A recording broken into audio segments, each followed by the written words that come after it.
Governments మనకేమిస్తున్నాయి అంటే maternity leave అని, అంటే పిల్లలు పుట్టేటప్పుడు ఆడవాళ్ళకి ఇచ్చేది మెటర్నిటీ లీవ్ 6 months ఇచ్చి శాలరీ ఇచ్చి మరి వాళ్ళకి లీవ్స్ ఇస్తున్నాయి అన్నమాట.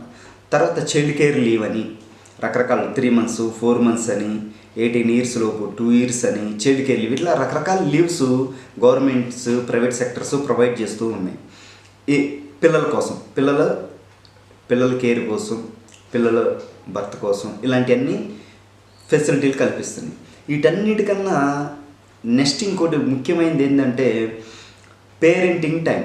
ఎవ్రీడే పేరెంటింగ్ టైం అనేది ఒక 1 hour ప్రొవైడ్ చేస్తే ప్రతి సెక్టర్లో, ప్రతి ప్రొఫెషన్లో, ప్రతి వర్క్లో కూడా పేరెంటింగ్, ఇప్పుడు లంచ్ టైం ఎలా ఉంటుందో, స్నాక్స్ టైం ఎలా ఉంటుందో, షార్ట్ బ్రేక్లని, లంచ్ బ్రేక్లని, ఇలా బ్రేక్స్ ఎలా ఉంటాయో ప్రతిరోజు పేరెంటింగ్ అవర్ అనేది ఒకటి పెట్టుకుంటే మనం ఆ అవరు పిల్లల మీద ఎక్కువ స్పెండ్ చేయొచ్చు అనమాట.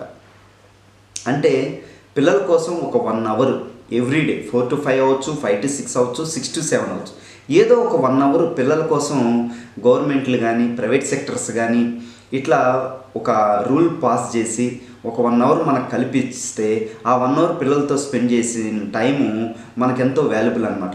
అవసరమైతే ఇంకొక వర్క్లో ఇంకొక 1 hour ఎక్కువ పెట్టుకున్నా కానీ 8 hours వర్క్ కల్లా 9 hours చేసుకున్నా, 9 hours దల్లా 10 hours చేసుకున్నా, ఒక 1 hour పిల్లల కోసం ఈవినింగ్ స్పెండ్ చేస్తే పిల్లల్లో మెరాకిల్స్ మనం క్రియేట్ చేయొచ్చు.